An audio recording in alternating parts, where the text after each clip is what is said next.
the Vatican recently released a study document on the role of the Pope. This comes after 3 years of dialogue with other Christian churches and discussions on the authority of the Pope. EWTN Vatican journalist Paola Arriaza has more.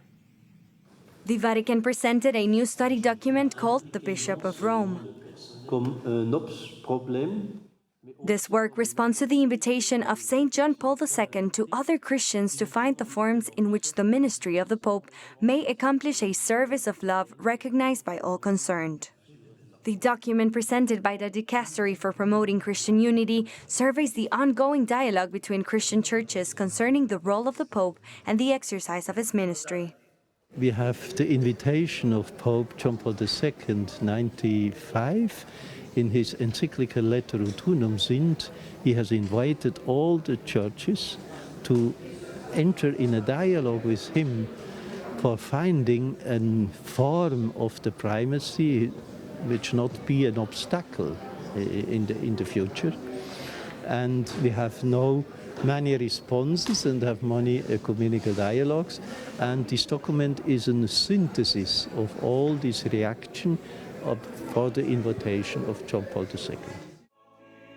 While most other Christians have varying understandings of the primacy of the Pope, the Catholic Church upholds its divine origins, tracing the doctrine to when Jesus granted a special authority over the entire Church to St. Peter in the Gospel of Matthew.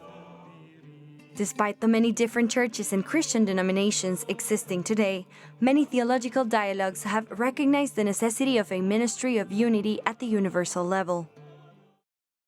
Although Christians in the East and the West used to live in communion in the first centuries, the many dialogues also recognize that such primacy cannot simply be recreated, but that a primacy at the universal level should respond to contemporary challenges.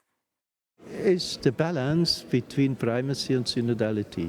Sometimes we have the impression this is a contrary, synodal and primacy.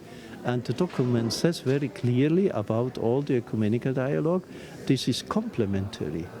We don't have a synodality without primacy, and we don't have primacy without synodality. And to have a better discussion about this issue in the ecumenical dialogues is very important. Synodality among the churches, the document argues, could enable the churches to listen to one another and start joint discernment and decision-making processes on urgent matters of shared concern. The document concludes with a proposal from the Dicastery, identifying the most significant suggestions made for a renewed exercise of the ministry of unity of the Bishop of Rome, recognized by one and all. In Rome, Paola Arriaza, EWTN News Nightly.